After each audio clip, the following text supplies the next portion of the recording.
தமிழக வெற்றி கழகத்தின் சார்பாக இஃப்தார் நோன்பு திறக்கும் நிகழ்ச்சிக்கான அறிவிப்பை வெளியிட்டிருக்காங்க. தாவேகா தொடங்கப்பட்டு 2வது ஆண்டில் அடியெடுத்து வச்சாங்க. சமீபத்தில் அதனுடைய விழாவில் விஜய் பேசினதையும் பார்த்துருப்போம். முதல் முறையாக ஒரு அரசியல் கட்சி தலைவராக விஜய் இஃப்தார் நோன்பு திறக்கும் நிகழ்ச்சியில் பங்கேற்க போறாரு. இஸ்லாமியர்கள் நோன்பு இருக்க தொடங்கி இருக்கக்கூடிய இந்த சூழல்ல இன்னும் எந்த அரசியல் கட்சிகளுமே இஃப்தார் நோன்பு திறக்கும் நிகழ்ச்சி குறித்த அறிவிப்பை வெளியிடல. முதல் அரசியல் கட்சியாக இந்த அறிவிப்பை வெளியிட்டிருக்கிறாங்க. அதுவும் இஸ்லாமியர்கள் அதிகம் வசிக்கக்கூடிய பகுதிகளில் ஒன்றான ராயப்பேட்டையில் இருக்கக்கூடிய YMCA மைதானத்துல தாவேகாவினுடைய இஃப்தார் நோன்பு திறக்கும் நிகழ்ச்சி நடக்க போகுது அப்படின்னு அந்த கட்சியினுடைய பொதுச் செயலாளர் ஆனந்த் தெரிவிச்சிருக்காரு. விஜய் இதுல என்ன பேசுவாரு, இந்த நிகழ்வு எப்படி இருக்க போகுது அப்படிங்கிறது தானே அடுத்த ஒரு வாரத்துக்கு பெரிய நியூஸா இருக்கும். அது குறித்த சில தகவல்கள் நமக்கு கிடைச்சிருக்கு. அது என்னென்ன அப்படிங்கிறத இந்த வீடியோல பார்க்கலாம். விஜய் இஃப்தார் நோன்பு திறக்கும் நிகழ்ச்சியில கலந்துகிறது குறித்து அவங்க குழுவினரோடு கட்சியினுடைய மூத்த நிர்வாகிகளோடு ஆலோசனை நடத்தியிருக்காரு. அந்த ஆலோசனையில சில முக்கியமான விஷயங்களை கட்சி நிர்வாகிகளுக்கு உத்தரவிட்டிருக்கிறாரு. இஃப்தார் நோன்பு திறக்கும் நிகழ்ச்சியை எந்த ஒரு காரணத்துக்காகவும் அரசியல் ரீதியா நம்ம இதை கொண்டு போகக்கூடாது. அந்த நிகழ்வு முழுக்க முழுக்க இஸ்லாமிய சகோதரர்களுடைய உணர்வுகளுக்கு மதிப்பளிக்கக்கூடிய வகையில் ஒரு நிகழ்வா இருக்கணும். அதனால அந்த நிகழ்ச்சியில எந்த இடத்துலையும் தாவேகாவினுடைய பெயரை பயன்படுத்தாதீங்க, நம்ம கட்சியினுடைய கொடியை கொண்டு வராதீங்க. வரக்கூடிய எல்லோருமே நம்முடைய சகோதரர்களுக்கு அவங்களுடைய உணர்வுகளுக்கு மதிப்பளிக்கக்கூடிய வகையில அந்த நோன்பு திறக்கக்கூடிய நிகழ்ச்சியில நம்ம கலந்துக்கணும். தமிழ்நாட்டுல மற்ற அரசியல் கட்சிகள் என்னென்னலாம் அன்னைக்கு பண்ணுவாங்களோ அது எதையுமே நம்ம பண்ண வேணாம். முழுக்க முழுக்க அது அவர்களுடைய நிகழ்வாக இருக்கட்டும். நாம அதுல போய் கலந்துக்கிட்டு அவங்களுக்கு ஒரு தோழனாக நம்ம உடன் நிற்கணும் அப்படிங்கிற விஷயத்த சரியா ஃபாலோ பண்ணுங்க அப்படிங்கிறத கட்சி நிர்வாகிகளுக்கு உத்தரவிட்டிருப்பதா சொல்றாங்க. சரி, அடுத்த முக்கியமான கேள்வி இருக்கும்ல, விஜய் என்ன பேச போறாரு? அப்போ இஸ்லாமியர்களுக்கு தாவேகா என்னென்னலாம் பண்ணியிருக்கிறது, தாவேகாவினுடைய கொள்கை என்ன, அப்படியெல்லாம் பேச போறாரா அப்படின்னு கேட்கும்போது அன்னைக்கு விஜய் பேசவே போறதில்ல. விஜய் அங்க வரப்போறாரு அப்படிங்கிறத உலகமே பேச போகுது. அன்னைக்கு விஜய் எதுவும் பேச மாட்டாரு. அந்த நிகழ்வு என்பது விஜய் தொழுகை பண்ணுவாரு, அதனை தொடர்ந்து இஃப்தார் விருந்தில் கலந்துப்பாரு அப்படின்னு சொல்லியிருக்காங்க. அதாவது ஒரு ஃபார்மாலிட்டிக்கு அங்க வந்து இஃப்தார் விருந்தில் மட்டும் கலந்து கொண்டு ஒரு போட்டோ எடுத்துக்கிற நிகழ்வா அது இல்லாம அங்க இருக்கக்கூடிய இஸ்லாமிய நண்பர்களோடு இணைந்து விஜய் தொழுகை பண்ண போறாருன்னு சொன்னாங்க. ஏன்னா பொதுவா அரசியல் கட்சி தலைவர்கள் இஃப்தார் நோன்பு திறக்கக்கூடிய நிகழ்ச்சியில கலந்துக்க போது அவங்க வேற வேற அரசியல் நிகழ்ச்சிகளை அன்னைக்கு கலந்துகிட்டு இருந்திருப்பாங்க.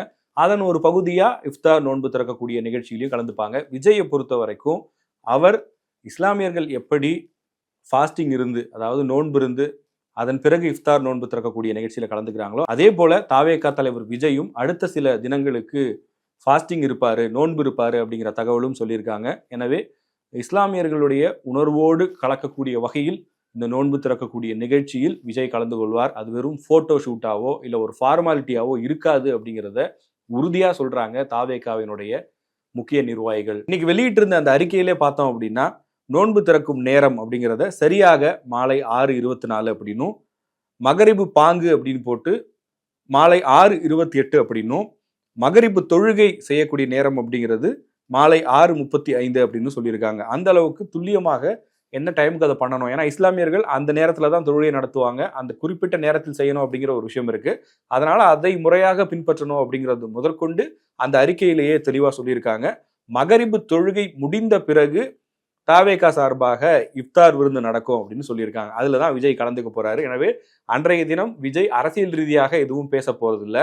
அங்கு நடக்கக்கூடிய அந்த இஃப்தார் விருந்திலும் தொழுகையிலும் அவர் பங்கேற்பார். இஸ்லாமியர்களுடைய முறைப்படி அந்த தொழுகையில் கலந்து கொள்வார் அப்படின்னு சொல்லியிருக்காங்க.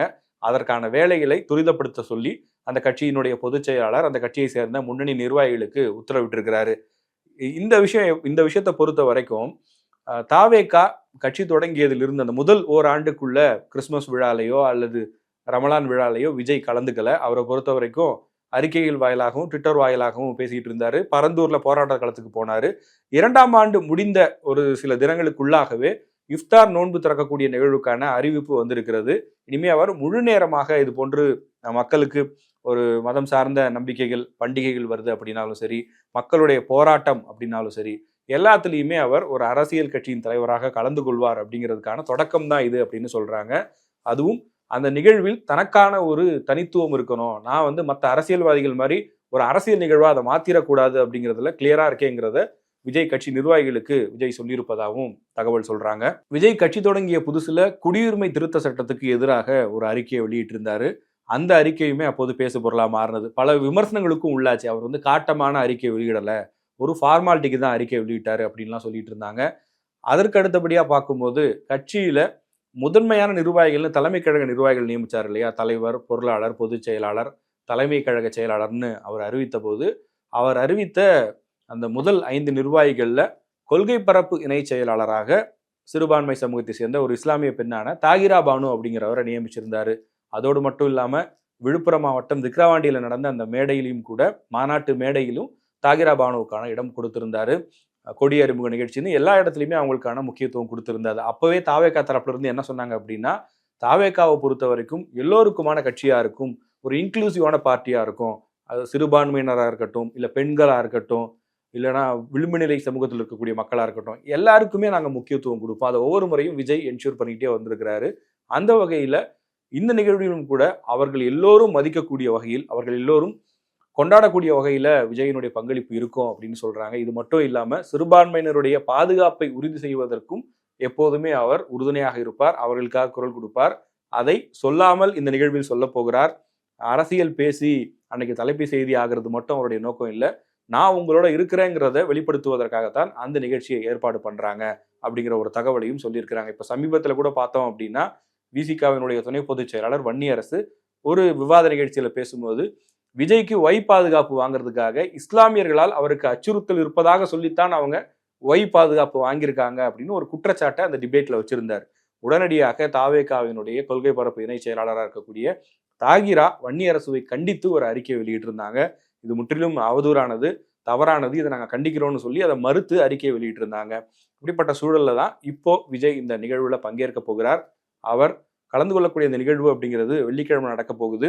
ராயப்பேட்டையில ஒரு பிரதான இடம், அதுவும் வந்து போக்குவரத்து நெரிசல் அதிகம் இருக்கக்கூடிய இடம் அப்படிங்கிறதுனால முறையான திட்டமிடலோடு இந்த நிகழ்ச்சியை ஏற்பாடு செய்ய சொல்லியும் விஜய் சொல்லியிருக்கிறதா சொல்றாங்க.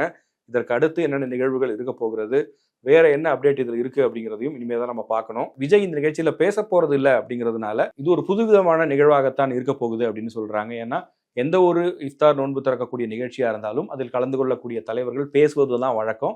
ஆளுங்கட்சியா இருக்கக்கூடிய திமுகவும் இஸ்லாமியர்களுக்காக நாங்க என்னென்னலாம் பண்ணிட்டு இருக்கோம், ஹஜ் புனித பயணம் மேற்கொள்வதற்கு என்ன பண்றோம், வக்பு வாரியத்துக்காக என்னென்ன பண்ணியிருக்கோம் அப்படிங்கிறத பேசுவாங்க. அதே போல அதிமுக நடத்தக்கூடிய இஃப்தார் நோன்பு திறக்கக்கூடிய நிகழ்ச்சியில அதிமுக ஆட்சியில இருந்தப்ப எம்ஜிஆர் ஜெயலலிதா காலத்துல இஸ்லாமியர்களுக்கு என்னென்னலாம் நாங்க நலத்திட்டங்கள் கொடுத்துருக்கோம், விஜய் இதுல பேச போறது இல்லை அப்படிங்கிறதுனால அந்த நிகழ்வுக்கு பிறகுதான் அது மக்களிடையே எப்படியான ஒரு தாக்கத்தை ஏற்படுத்தும், மக்கள் அதை எப்படி பார்ப்பாங்க அப்படிங்கிறதையும் நம்ம பார்க்கணும். இந்த நிகழ்வு குறித்து உங்களுடைய கருத்து என்ன, விஜய் எடுத்திருக்கக்கூடிய முடிவு சரியானதா, உங்களுடைய கருத்து என்ன அப்படிங்கிறத கமெண்ட் செக்ஷன்ல பதிவு பண்ணுங்க.